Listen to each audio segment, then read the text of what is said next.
In our last episode, we saw how the global financial system built a tower of promises tethered together like mirrors reflecting mirrors. The 2008 crash was just the first fracture in that mirror, but instead of fixing the foundation, we just made the reflection bigger. So if the world's wealth is built on promises that can't be kept, what comes next? What replaces a debt-based system when it finally runs out of trust? We're going to explore that question, and it leads us straight to a new denominator of wealth: time and energy.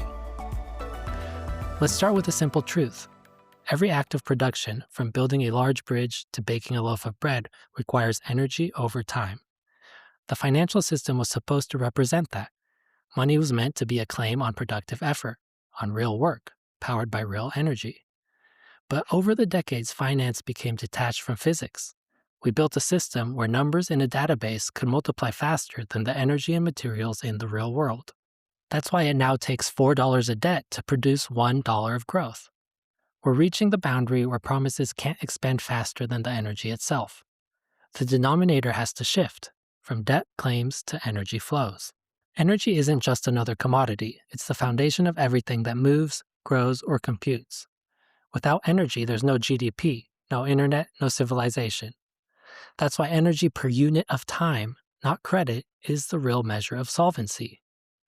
When we think in energy terms, the math becomes grounded again. A megawatt hour of electricity has intrinsic value everywhere. A solar farm that produces steady power has real, durable wealth. A society that can harness and distribute energy efficiently becomes rich, regardless of its paper debt.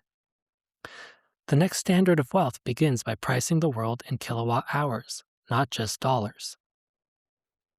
But energy alone is just potential. What multiplies that energy into wealth is infrastructure.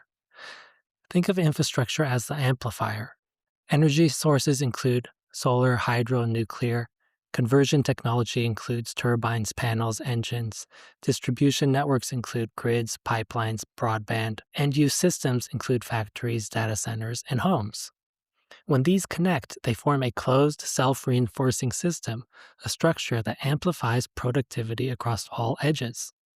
That's why airports, data centers, and power grids are not just public utilities.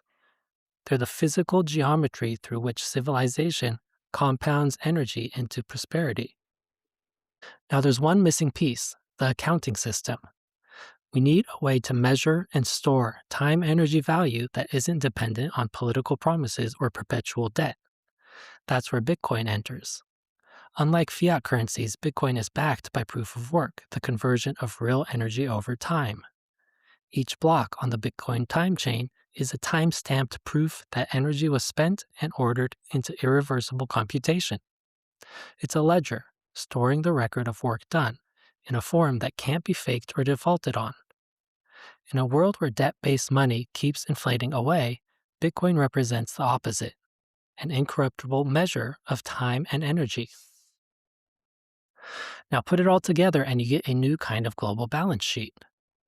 This is the time standard, a system where wealth is measured not by debt claims, but by productive capacity, energy flow, and verified work, by how much energy per unit of time we can command.